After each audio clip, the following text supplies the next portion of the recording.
You know, Riley is such a competitor. You know, he's amped up after what happened that first game. He may be trying to, you know, overthrow a few pitches, and that hurts his location. So 2 aboard now with 2 out, and Cade Brown standing in. The fastball strike to start this at bat. Brown 2 for 5, 2 runs scored in game 1. Only at 194 on the year. But again, everybody's got some good mojo wearing the red and black after the first game. Inside out swing and a foul ball.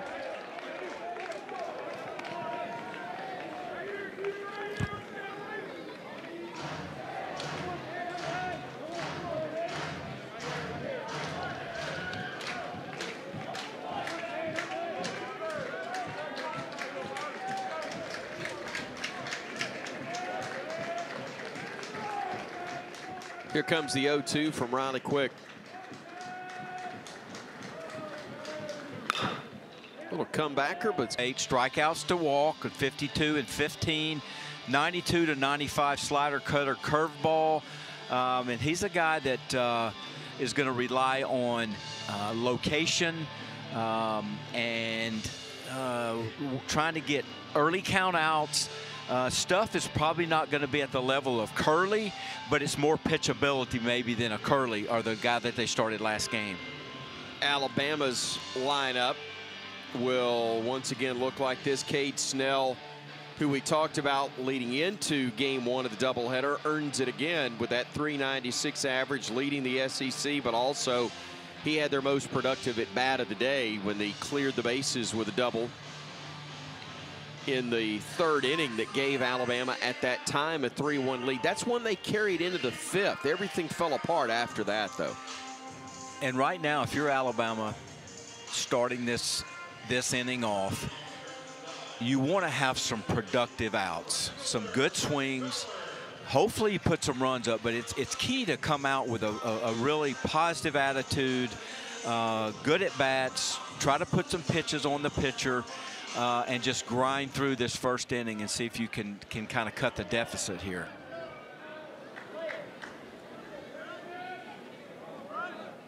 Here's Bryce Fowler, the junior, who jumps on the first pitch toward right center. That's going to drop in for a base hit. 0 for 3 in the first game with a walk and a run scored, but already improves on that number. Bama showing some aggressiveness at the plate right out of the gate in game 2. Nice start by Fowler. Got a fastball, jumped on it, went up the ladder. Good job of getting on top of that pitch. Drops it to the green grass, and now you got Fowler who can run. Now maybe you have a chance to get your offense going and do the things that Alabama has done. Go first to third and create some offense in this inning. I don't think many of the folks in the crimson shade of red agreed with that call from our plate umpire Clint Lawson. John Brammer's at first, Mayhew Edwards at second, and last game's plate umpire Christopher Griffith is now down at third as LeBron stands in and takes a ball outside.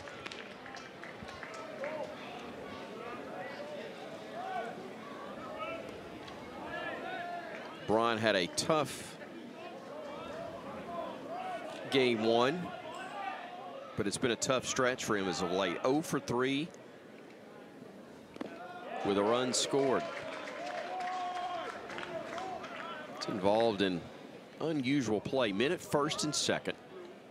He hit a ground ball to third. They went to second to try to get the force. Didn't get it there, and then the relay to first was late as well.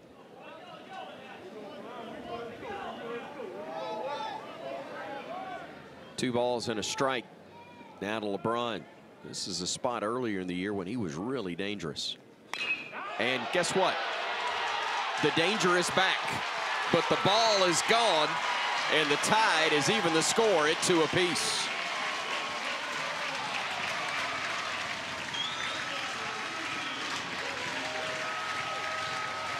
Justin LeBron, his 17th home run of the year.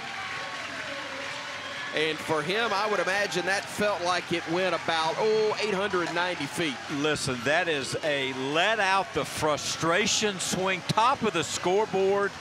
A pitch that he got up in the zone. It looked like a hanging slider. Yes, it was. Great job of getting on top with those quick hands, and he let that one eat. That's a great job by your dudes being dudes early in the game. Great job of tying this game up. Dude, indeed. This guy was a dude in game one, certainly in the third inning. Cade Snell, he's been one all year, leading the league with a .396 average. That's home run chain. That hadn't found its way to Justin in a little while. He's glad to sport that one again.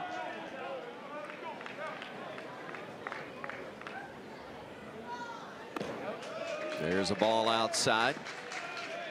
Look, I know time will only tell, but that's got to feel huge for Rob Vaughn's club to answer right back and tie it at 2 apiece. And you know, you've talked with Rob Vaughn as much as I have, and you just, when you're around him, his personality, his competitiveness, his passion for the game and how he teaches his players, you knew, and again, we're a long way from the game being over, but again, this shows you right now that, hey, we're coming out, we're going to let that one go. Now we're going to keep battling and punching, and it's like a heavyweight fight. You keep punching till the end.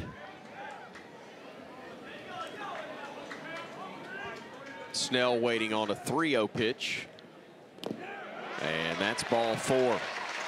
So after the absolute rocket was launched by LeBron, Snell draws a 4-pitch walk from Colton Smith.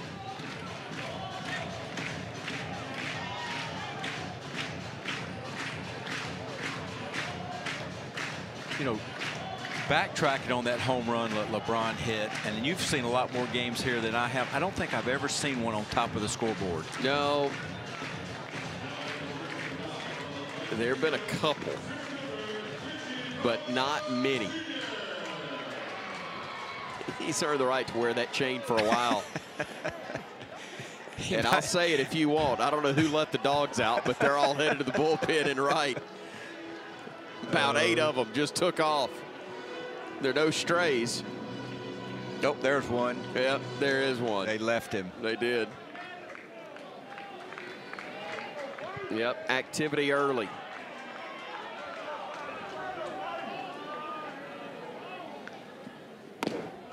Breaking ball misses high to Alabama's Richie Bonamolo Jr. Coach, let me ask you, just the lineup card itself not changing from game 1 to game 2. That alone had to give some sort of signal, I would think, to his club for Rob Vaughn.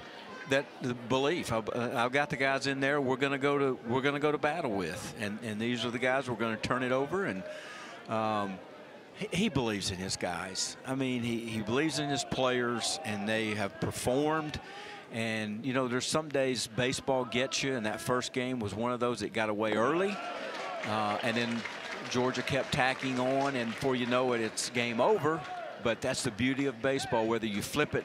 Usually you have to wait till the next day, but in this case, they got to flip the script right away, and now they've come out, and you like the energy so far, and some really good at-bats, and you just want to keep putting up some crooked numbers in this inning.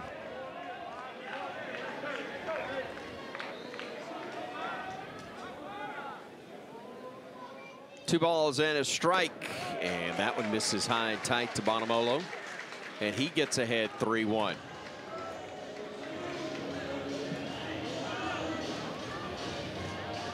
He's another player that's got home run pop. He's got 6 on the year, but it's been a while since he's had one.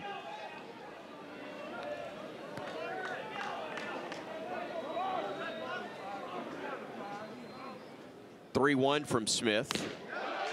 And able to lay off that one is the Bama center fielder, and that'll be another base runner for the Crimson Tide. So a rocket, a 2-run shot, which tied the score, is followed by back-to-back walks, and that gets Wes Johnson out to talk things over with his right-hander, and also buys a little time for left-hander Charlie Goldstein to start throwing, the senior for the Dogs.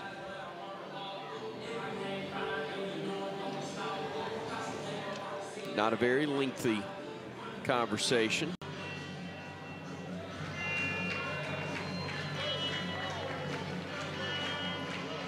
Smith missed 36, or excuse me, coming into this game had only thrown 36 innings due to some early season health problems, but he's all good now medically. Got the save at number 13 Florida, got a win against top-ranked Arkansas and against 11th-ranked Auburn. That tells you how good this stuff is. And last year he went 9-3 to lead the staff with a 5.56 ERA. He was a preseason All-American last year and played on the collegiate national team for Team USA.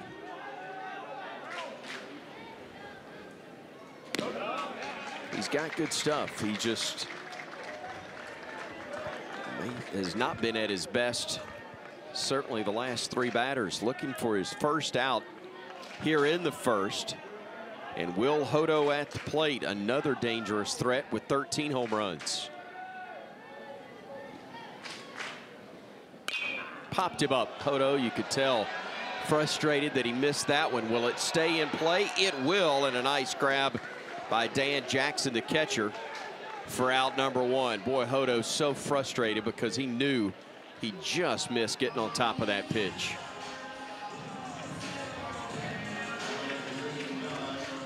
You know, that pitch that's at the top of the zone, and it just looks so good to a hitter. Your eyes get big, and you probably try to do a little bit more than you can. You just can't get on it, and that's one you're right. He definitely wants that one back, or maybe he lays off of it. But hey, he's going to have another at bat. He's going to be huge in this game at some point. Garrett Staten standing in, the Bama second baseman. Takes strike one. Staten at .321 on the season. First game earlier today. 1 for 3 at the plate for the Crimson Tide with a couple of strikeouts.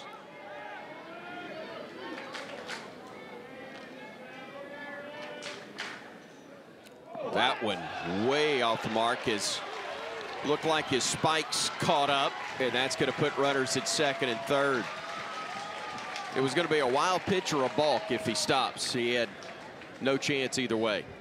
No, he did. He caught his cleat on that one, and you would say, well, why don't you not just throw? But that's easier said than done. You're already in your mindset, and that was actually a fairly good job of getting the ball anywhere near the plate. Right.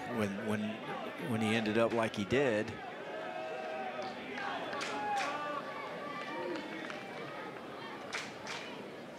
One swung on and missed. It's 1-2. As a pitching coach, do you address that with your pitchers about what you do in that situation? I would think you'd almost want him to go ahead and throw, because if he tries to hold back, he could hurt himself. Yeah, and I think it depends on where are you in your windup when that happened. Yeah. If you maybe just lifted your leg, you could stop. But yeah, he had no shot of stopping there. That one is hit towards straightaway center field. McCarthy will have a play on it with only one out. Easily tagging from third and scoring will be Snell, and Bonamolo will make his way to third base also. So a nice at bat for Garrett Staten. He gets the RBI. That is his 31st of the season, and Bama's taken now a 3-2 lead.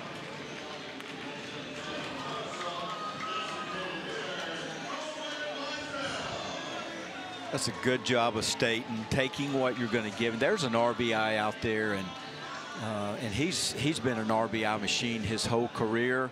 And you get one right there, you get a ball up, you take it, you get a sac fly, and you help your team take the lead. That's a great at bat, and Alabama's answered at a very good clip this inning. Couldn't lay off that one. Coleman Mizell, the DH. 248 hitter on the year. Hartselle, Alabama native, with 6 home runs and 20 RBIs on the season. 0 for 3 in the first one. and struck out all 3 times at the plate. That one misses low and in. 1 ball, 1 strike.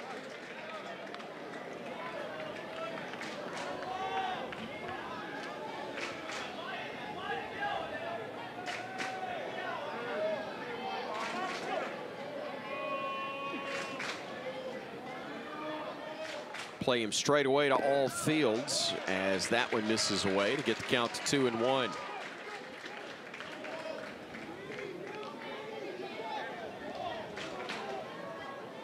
The next pitch will be the 25th in this first inning for Colton Smith.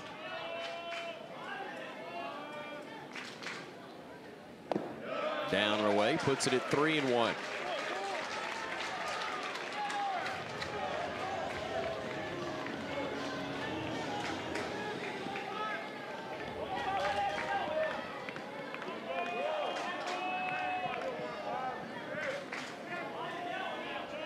Mizell waiting as Smith deals. Great cut, but came up empty again, and it's 3-2. That was a huge pitch right there. There's a changeup in a 3-1 count. You have first base open, left-handed. Mizell can hit one in the Coliseum if you give him a pitch to handle. You do have Torres, a right-hander, on deck. You don't want to give up a walk, but you don't want to give a cookie up because Mizell can turn it around right here. So the payoff is due with 2 outs, and that one hit him. And that is really a tough break for Alabama, because if it doesn't hit him, it's probably such a wild pitch that Jackson can't get any leather on it, and Bonamolo would have scored easily from third. We see right here, looks like it was a cutter. Hit him on the front foot, but you're right, Chris. He would have, that definitely would have went to the backstop. I mean, Jackson's pretty good, but he was trying to go with just the mitt because it was off the mark, and that one's going to bounce probably over it. Instead, they're on the corners, still 2 out, and Jason Torres standing in. .268 average with 10 home runs and 34 RBIs for the Bama third baseman. He had home run number 11 cut on that one, but came up empty.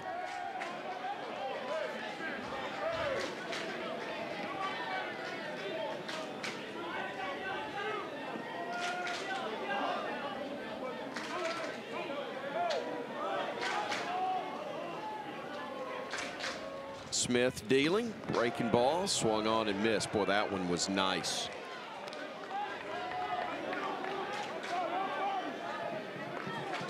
Great location. You'd love to see Torres maybe shorten up right now. Probably going to get that slider. Probably, you think he might want to try to get him to chase, but something could shorten up and just put the ball in play right now. Like that. You've seen a game or two, hadn't you, Coach? 4-2 Bama as Bonamolo scores from third.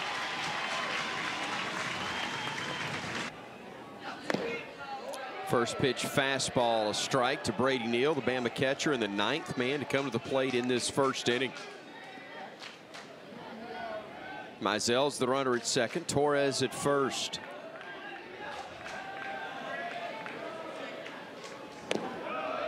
Breaking ball just misses away there from Goldstein. He's hit 4 batters. He's also given up 5 home runs.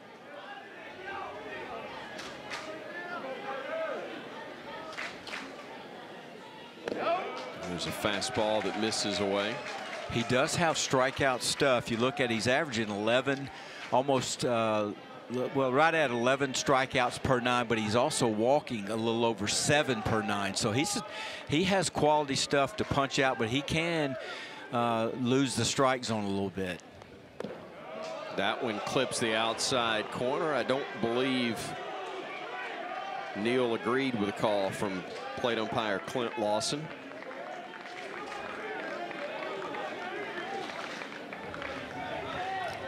Catchers expect to be given the benefit of the doubt back there. 2-2. Especially if they work those umpires in a good way, right? Exactly. They just hadn't had enough time to build the relationship yet. We're only in the first.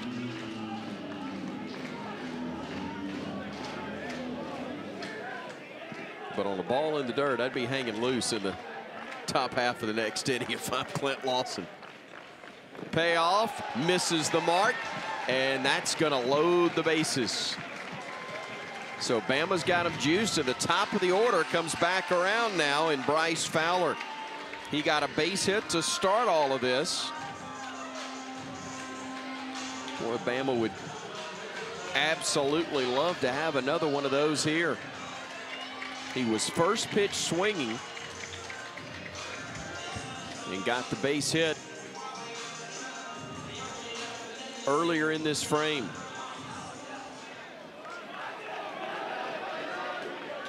Say that, actually, I believe it was the second pitch. Regardless, it was a big leadoff single. Bases loaded for the Tide.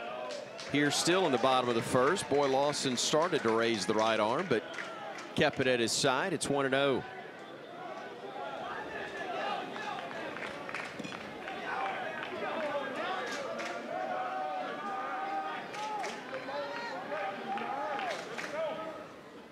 Off speed upstairs. It's 2-0.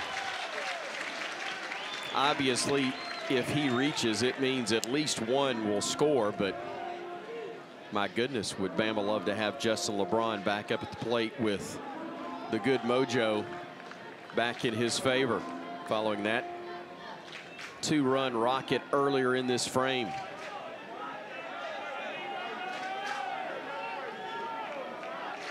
Two balls and no strikes. Fowler waiting and almost wore that one. And Goldstein not just missing, but missing badly.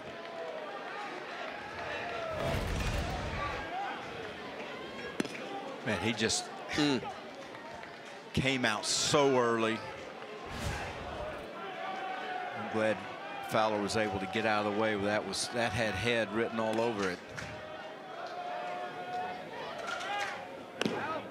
There's a strike. And then he comes back and dots one up. This game is you scratch your head sometimes.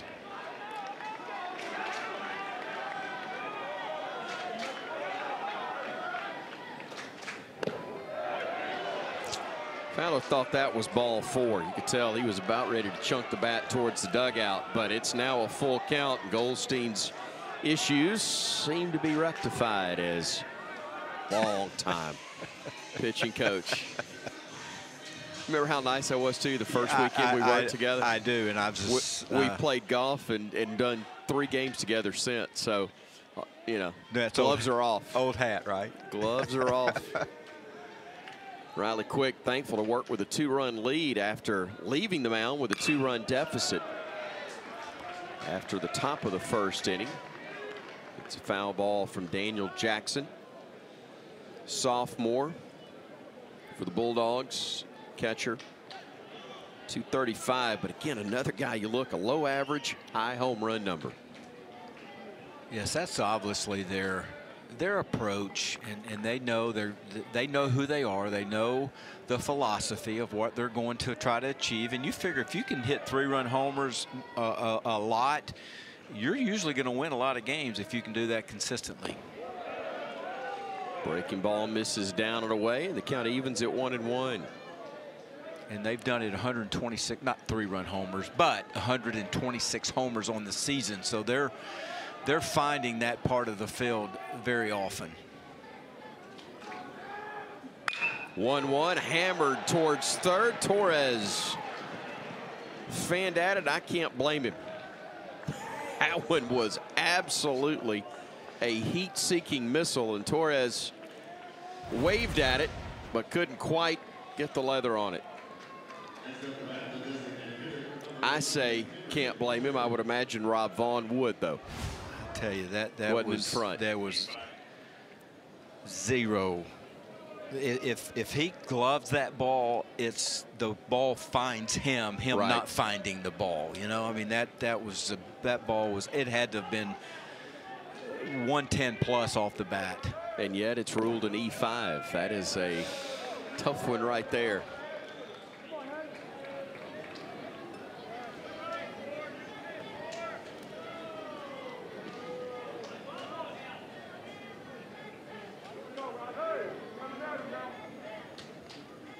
Here's Henry Hunter. Had a big game in game 1 of the doubleheader.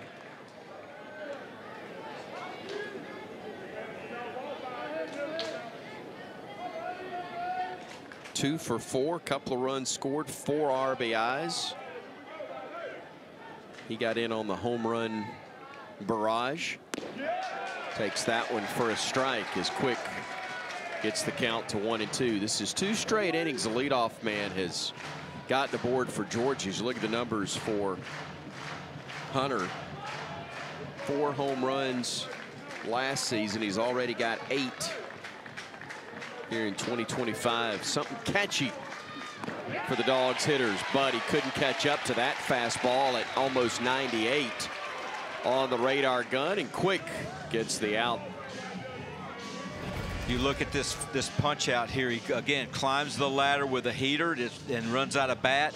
But that pitch was set up by the changeup. He went slider to get ahead, then climbed the ladder with the fastball. It was a great sequence of pitching.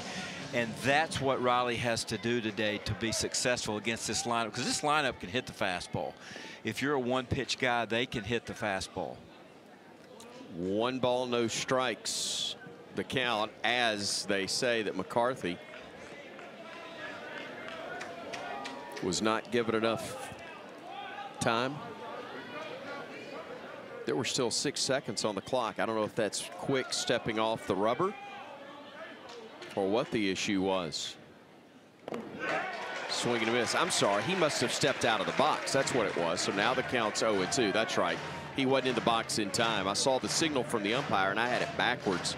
Instead of 1-0, it's 0-1. So now it's 0-2. Pretty nice for Quick. He's only thrown 1 pitch and he's ahead 0-2. Jackson getting his lead at first.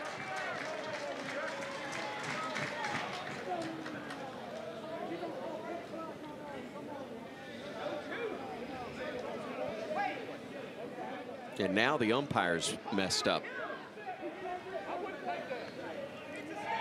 He's saying he signaled 1-1 initially.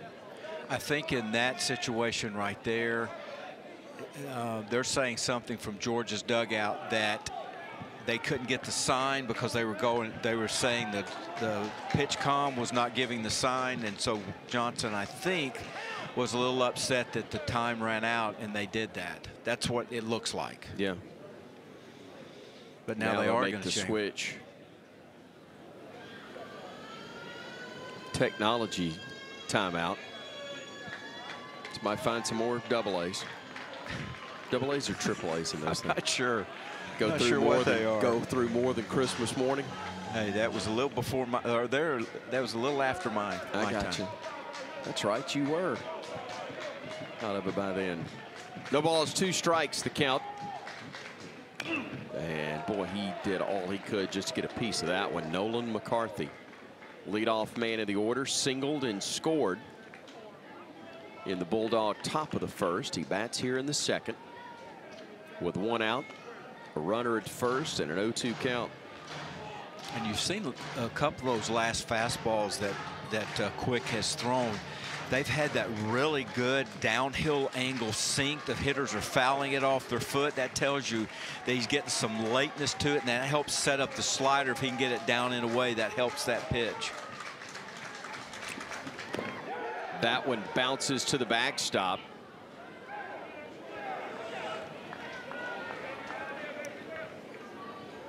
And so the Bulldogs have a man in scoring position with 1 out.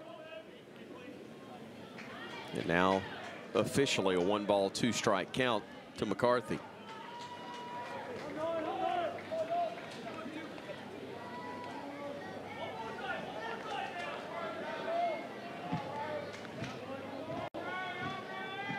Righty-righty matchup continuing.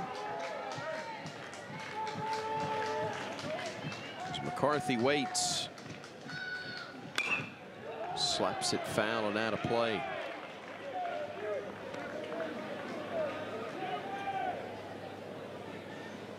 I would imagine Georgia would love to foul off a ton of pitches against this guy and get the count up and hope that they could get back to the Bama bullpen somewhere in those middle innings. You're exactly right.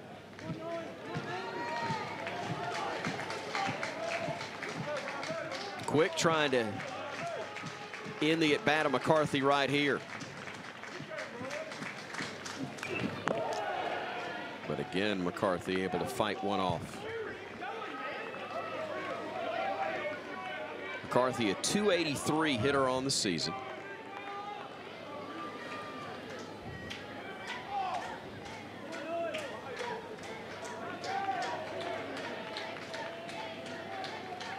The thing I just haven't seen Riley do in this game so far is to get that really hard slider with some depth to it down and away on those right-handed hitters. That's been his put away pitch this whole season.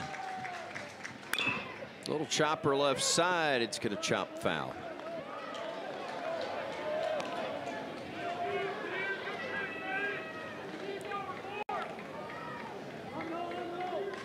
It's a veteran guy, McCarthy. Helped Kentucky to its first ever College World Series in 2024. He'll share the SEC regular season title and that #3 final ranking nationally. Got his degree from Kentucky before making his way to Athens to finish with the Bulldogs. Fastball misses high.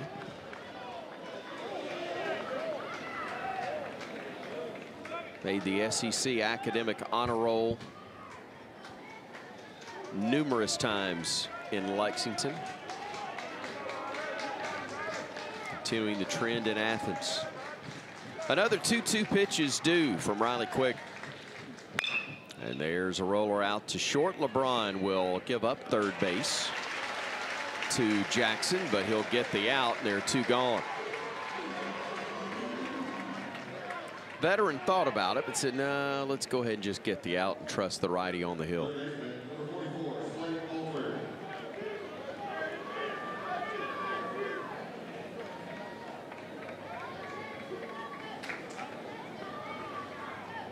There was a little hesitation from Jackson, it looked like, before he made that move to third, and I think that's why LeBron bothered to look at him. Here's Slade Alford, who's had a day. Home run, single. Couple of walks. Multiple RBIs on the day and multiple runs scored. Takes ball one low and away.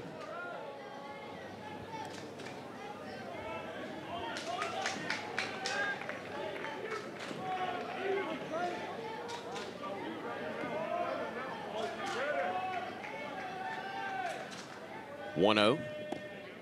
Missed inside. 2 balls and no strikes.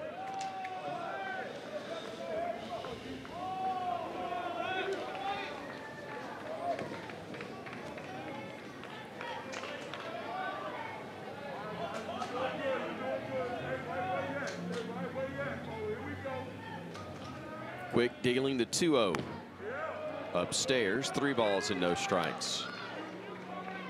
Look, I know there's a lot of respect for Robbie Burnett, but I'm going to guess that Alford's not going to see anything good. You know, I think had he gotten back there in that count with a 2-1 count, maybe you do something different. But now it's 3-0, and you just can't give him a cookie.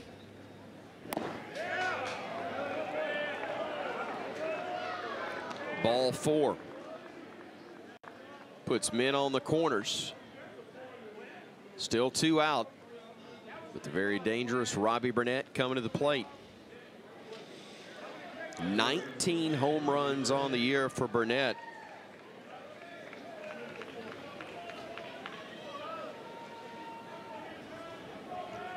He didn't get one in the first game. He did have a sac fly. And he had a ground out that brought in a run in the first inning. He bats now in the second. 4-2 game at the moment. Bama on top, trying to keep it that way. And man, did Burnett take a cut.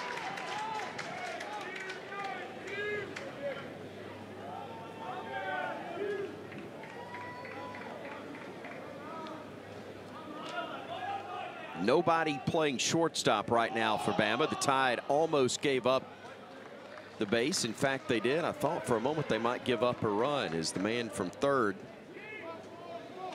Jackson, started at the plate, then put on the brakes, hoping they would get quick to either make a throw or issue a balk. It'll strictly be a stolen base for Alford. But the tying run in scoring position. However, Quick just rears back, chunks it at 98 plus, and gets ahead 0-2 to Burnett. What do you think, Coach? Are you calling the same thing again? I tell you what, I'd probably go a little bit higher, or at worst, you got to bounce the slider back foot if you can get it there. But that fastball, he's not seeing real well at the top of the zone. 0-2. Too high with that one, and it's 1-2. I think I would go right back up there, because you feel like that's a pitch that he feels confident. I want to throw the most confident pitch that I have in my arsenal right now. Jackson at third, Alford at second. Burnett waiting on a 1-2. And takes it low. It's 2 balls and 2 strikes.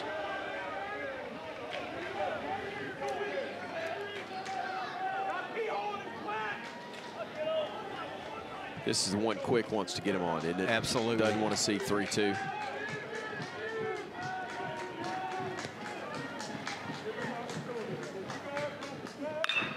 That one's belted toward left center field, but Bonamolo is there and makes the grab. It'll hurt your feelings. Justin LeBron takes another generous strike call there from Clint Lawson.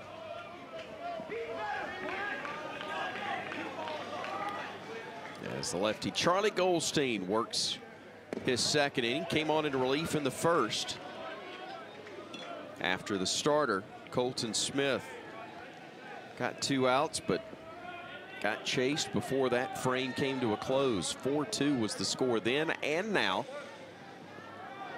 as the left-hander gets ready to deal the 1-2 to LeBron.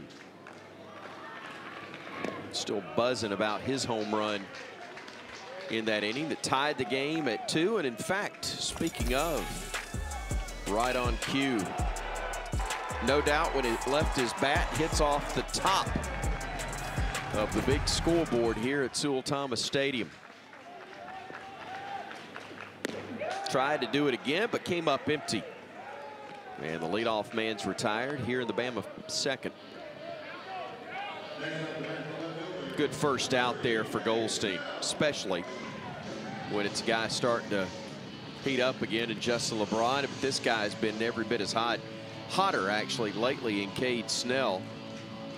Just has had a phenomenal season. You look at those numbers, and he's been in so many big moments, and he's come through in so many opportunities. We talked about what he did earlier in the week at Troy after had a tough loss at Vanderbilt. He comes back on Tuesday and kind of says, "Get on my shoulders, boys." Goes 4 for 5 with 5 ribbies, and they had a very nice win, which kind of leads me into, if you look at what Alabama's done in their non-conference games, to only lose 1 game out of conference, that is an amazing feat.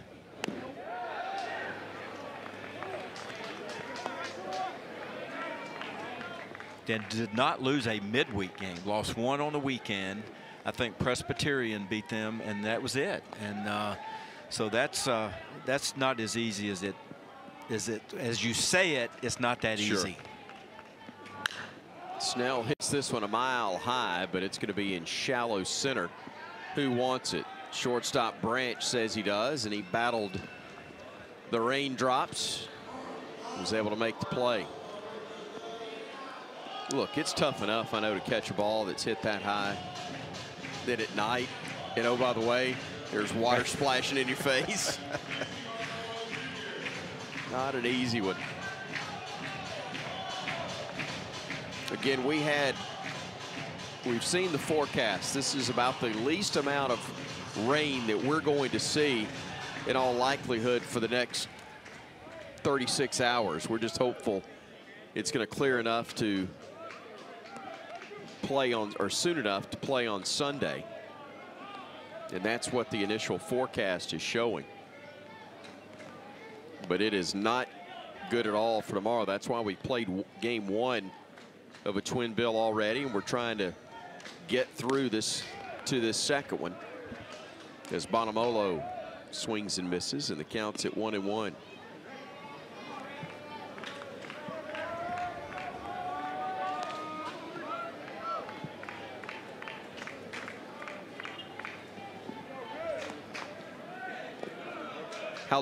How much more difficult is it to pitch in circumstances like this, knowing full well there are a lot of guys that probably like it this way? Yeah, it's been so long since I told the mound, but I tell you what, I didn't enjoy pitching in these type conditions. You can't get a feel of the ball. It's just, you know, it's hard to maybe get in that rhythm feel, because pitching is so much of a feel thing, you know, right. how you put pressure on the ball, and how's the ball feel in your hand, and can you get, when you really need to go get that slider, can you get the spin right on it, and when your hand is slipping all over the ball, it's not a very comfortable feeling. Is there an advantage for the hitter from a hitting standpoint? If you talk about missing the strike zone, I know that gives the hitter an advantage, but I'm talking about in terms of actually making contact, putting the ball in play. I've got to think it's as difficult for them as it is for the pitcher. Oh yeah, yeah. It's just, baseball was not a game that was made for elements, right? You know, you like that 85-degree day with the sun out, or when you're playing under the lights, the stars are out, and everything is calm, and you know that's how you like to play. But unfortunately, that's not the way it usually is all the time, anyway. Here's Will Hodo for the Crimson Tide after Bonamolo draws the walk. All speed upstairs to start the at-bat. Hodo popped out in his first plate appearance. Georgia's got more hits than the Tide, but Bama enjoys the 4-2 advantage in the run column. It was sprinkling earlier. It is more than that now.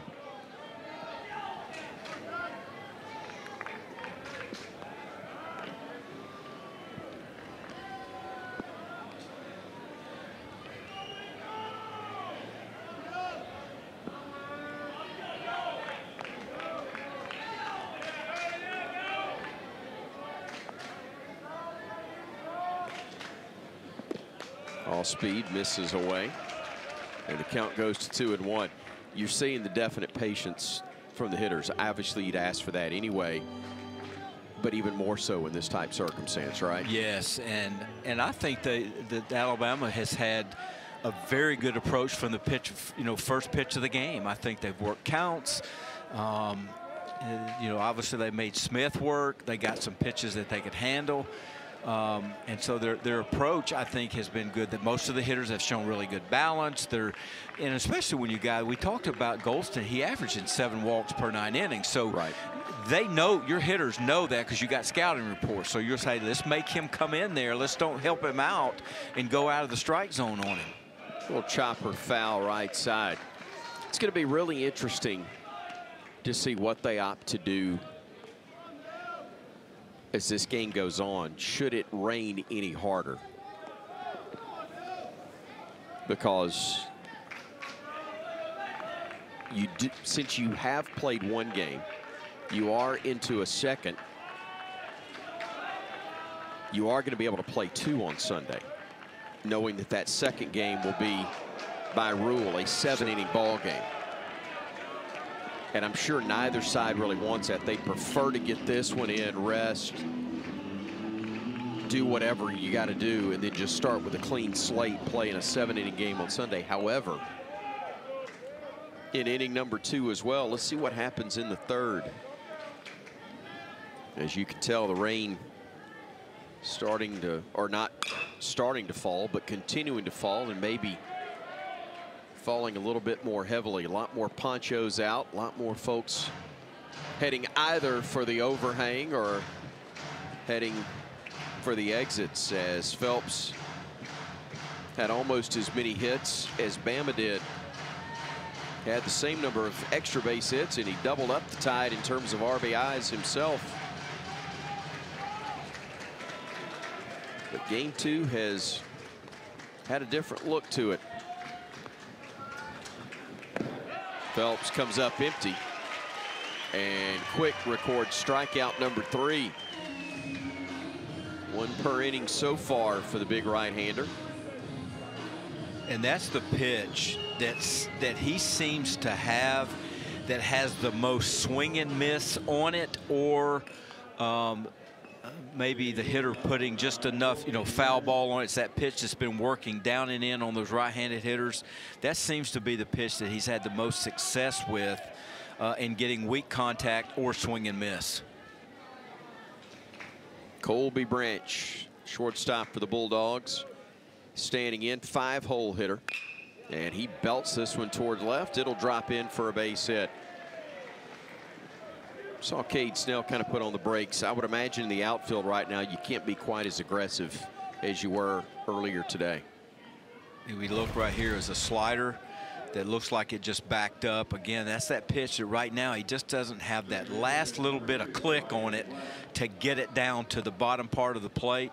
And Branch is such a good hitter. And but hey, you got 1 out and you got 1 on. So that leadoff hitter is always so critical. It changes the whole complexion of an inning. No doubt. Here is Ryan Black, left-handed hitting second baseman for the Bulldogs, who takes strike 1. That's something Quick's doing a better job of as well, getting ahead to hitters. Yes, and which is, first pitch strikes. You want guys to be at least 65% first pitch strikes, and if you can do that, and I love for guys to make the action happen in 4 pitches or less. And if you get the leadoff hitter out and you stay away from the base on ball, you're going to be in every game. In my opinion, I think that's a recipe for success, because you're always pitching in good counts. Gets ahead 0-2 here, does Quick. Misses away with that one.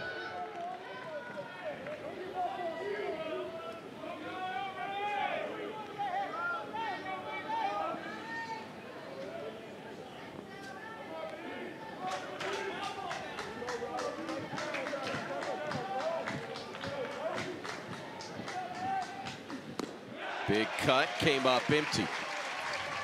And that's another strikeout, the 4th for Quick. Again, it's that heater that it's at the top of the zone at 96, 97. As a hitter, you see it, you see him drop his shoulder and swings underneath that pitch. And when Riley works down early and you can elevate late, he's got such good velocity and the ball stays on plane right there. That's a great job of getting that punch. Something new, everybody gets there. And so basically you're saying everybody's got a shot. Right. And, there's a couple of teams at the bottom that, to get in. And hey, listen, this game, you've seen a lot of strange things happen in this game. Somebody were to get hot and all of a sudden you're looking up and at least you're putting some pressure on somebody. Right. So I think it's going to be a good format. Garrett Staten leading it off for the Crimson Tide here in the home half of the 3rd. Hard hit grounder to short. Branch able to make the play for out number 1. There's 2 things that I like about it. Number 1, every other sport that has a tournament format, I believe, brings everybody to their league tournament. I know what happens in men's and women's basketball, the 2 most, the most visible of the tournament sports. And I realize baseball is ordinarily not considered a tournament sport, but if you're going to have one, bring everybody there. I think all of the kids deserve that opportunity to celebrate, and it's a great venue, it's a great setting. We know that. They should have that opportunity to experience it. The other part that I like is going single game rather than the double elimination. We're getting away from some stuff that I think puts a lot of teams at a disadvantage that next week in an NCAA regional. And I think when you get in that double elimination and you go into the tournament, and let's say that you get in and all of a sudden you have to play, you lose a game, double elimination, you keep going. That's a lot of games, and now you're getting ready for that regional the next week. If you get in, that's a lot of stress. And I know there are teams that have won the tournament and then won the national championship. Yes. I get that. But more often than not, what you have is a real strain on teams, and more bad than good can occur when you're stretching them a little bit long. Yeah. Everybody should be in it. I think for the kids at Missouri who may not have a conference win, depending on how things go this weekend and next, but they'll have a chance. That's and right. they get to experience that tournament atmosphere as Mizell goes around. And that'll be the second out here in the Bama third inning. But you kind of look at it like, in the way you're describing, it's almost like going to a bowl game in football. You get your last opportunity. Maybe you're whatever the bowl. I don't even you have won 6 games in football, I think, to get a bowl game. But you're experiencing that after a season where you've played 56 games, you've played 30 conference games, and you're like, give me one more shot. Now, I'm not a huge fan of everybody going to a bowl game. I think we got maybe a couple too many on that, even though I'll be as guilty of watching them as anybody else. Sure. However, However, conference stuff is a little bit different. It's nice to actually have everybody participate other than just leaving 2 teams out. Not that tough. Yeah, I Not agree. that tough to fix. Here's Jason Torres with 2 outs and nobody on, taking a strike from the left-hander Charlie Goldstein, who's done a nice job of coming in and kind of stabilizing the ball game after he inherited a 4-0 mess, or a 4-2 mess, I should say, after Bama answered the 2-run top of the first from Georgia in the home half.